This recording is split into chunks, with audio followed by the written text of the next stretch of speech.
Ladies, gentlemen, this is an update video, or let's call it the first one in the build video for this 700.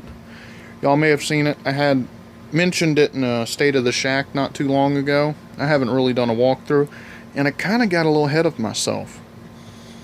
I took all the body panels off and stripped it down pretty good. But this is roughly a 2006 through 2008 Suzuki King Quad 700, fuel injected. I don't know the specific of the year because I can't find the VIN number. It's just, I don't know. But when I picked it up, it did run on its own power and move. Problem was, the rear end was blown. The diff back here, it wouldn't work at all. It just ground. So I thought, it might have a broken pinion or something. No, it was much worse. Second thing, it would run, but you had to keep the throttle pressed or it would stall. Fuel injection, it should just run on its own thing. Pulled the fuel tank out, found it was full of mud, so that's not helping. So I'm working on right now cleaning the fuel tank, and I'm going to pull the whole fuel injection system apart and clean that out. Need to redo the air intake. Going to modify and redo the CVT. I want to put the shim mod in here to get it a little more extra. Exhaust is held on with wire ties. I think I'm going to fix that. If you remember in the State of Shack video, it was black plastic with yellow racks. Going to change that. I'm going to sand the racks down and paint them black. And the body, because I tried washing it and cleaning it, it just does not look good. I'm going to paint olive drab, so it's going to be a military looking, which will be pretty cool. So that's how far I've gotten on here. I guess I'll show you some of the parts and some of the damage. Here's the fuel pump. If you can see the sock, how it's all full of just crud. Well, you see how it's all dark? Maybe this side? Yeah, this side a little better. It's just all full of dirt.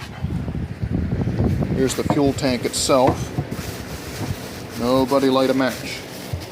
See all the dirt down in there? So, that needs to be cleaned out. This is the original rear differential. I've disassembled it because I wanted to find out what was wrong with it. You can notice the gears are fine. Both the primary, or the pinion, and the ring gear, they're all happy. Pinion, if you can look, maybe you could, maybe you can see better here, or you can hear. Bearings are shot. If you look here, bearings are shot. Every single bearing, oh yeah, and that's the internal wet brake. All the seals are shot on here, so it filled with mud. Previous owner never checked or changed the oil on this thing, so it just burned itself up. Enter $200 eBay rear end. Nice and smooth. All the bearings are nice and tight. It's got new seals on it. All cleaned up. The brake works like it's supposed to, which I forgot to mention, the brake on this one did not work, but I attributed that maybe being a broken pinion, since it does everything through there. A little tidbit of information if you didn't know, these use a wet brake system. So your front brake are your normal automotive style disc with a caliper on it, and it squeezes the disc to stop the front wheels. Or on the rear, most of the time it's either a single disc somewhere along the drive line, or out by a wheel, or sometimes it'll be drum brakes, like in the case of a Honda. On this specific one, they use a motorcycle style, almost like a clutch. It's multiple plates stacked, and it's submerged in the oil, and when you squeeze this, it presses them together and stops the bike. Therefore it's almost like an inboard brake. It's pretty nice. Can't get mud in there, so it doesn't wear it out, usually, and except in that case. It's pretty decent as long as you're not riding it, because then you overheat the oil, but you're supposed to change it so many miles anyway. It's a pretty good design. Only thing is I don't like putting the negative pressure on the teeth in the gear set.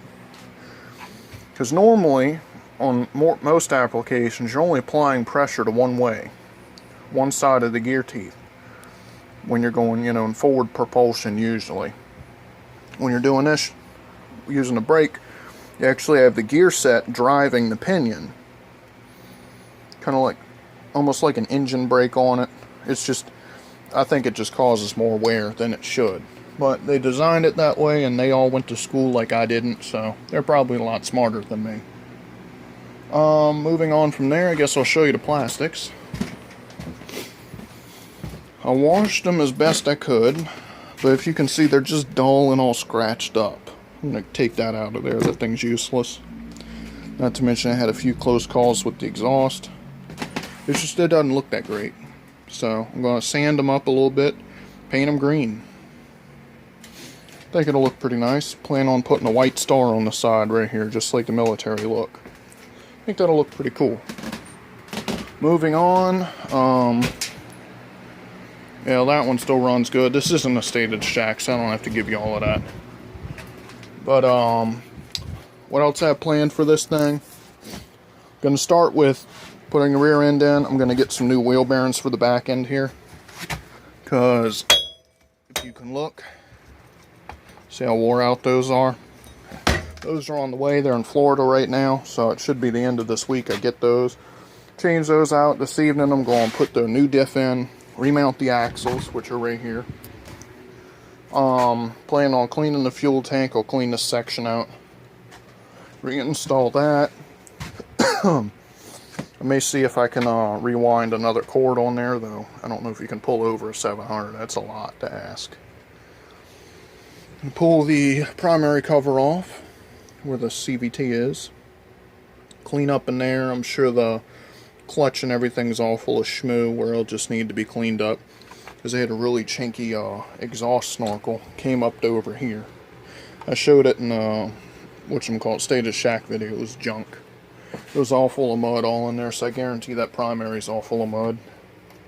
The fuel gauge didn't work. I looked on the fuel pump itself. If you can hear me over the fan, this is your little fuel gauge thingy here. If you can see down in there, maybe. I don't know. No, it's not going to focus. But the way it works, there's a little chip with a slide board on there. And as it works, it changes the voltage, or your resistance rather. And it's got a big crack right through the middle of it, so it only reads when it's absolutely full. Or in the case of this one, it don't read at all because the piece of solder is broken off and it's down in the tank. So I'm just going to jumper wire it to where it thinks it's always full. I'm just going to cross the two wires to where it thinks it's always full, and just keep an eye on it like I do anything else. That one don't have a fuel gauge. I've never run out. You just look in there every now and then. I mean, this one, the way the fuel tank is on it's pretty convenient. Let me do this. Turn that off so y'all can hear. The way this one works, this is sticking up above the fender. You can see down there, 3/4 is about right where that is. So if you can see down there at the bottom where the fuel's starting to slosh up, that's 3/4 of a tank. So once you see it get below that neck, keep a closer eye on it, or just top it off. What else? I know when I picked it up, it ran a little rough. It could have been because of the fuel problem, but I also think it could be the cam chain, because there's a lot of oil leakage there, which means somebody's had that open.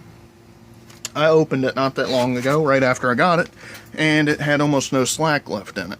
So she probably needs a cam chain. I know it burns a little bit of oil when you first start it. Could be because he has the wrong oil in it, or it could be just that much wore out and it may need to have a ring job. I know these have a special cylinder bore to them, like, I think it's Teflon coated or NiCad or something like that. Something fancy. And yeah, that's about it. Just looking over the rest. Looks like that front diff needs to be resealed.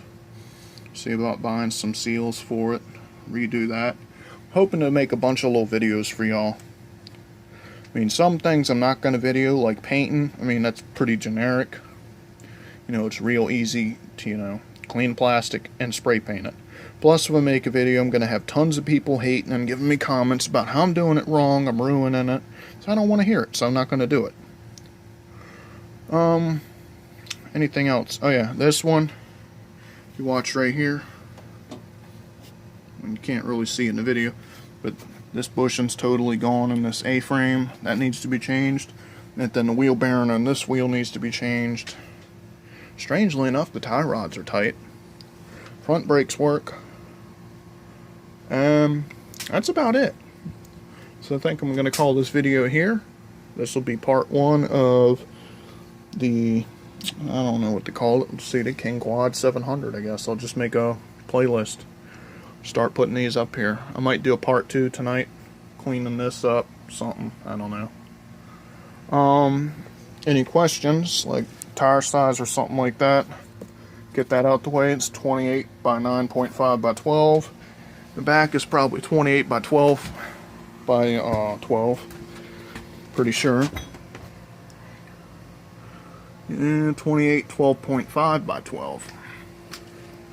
Outlaws, they're pretty good.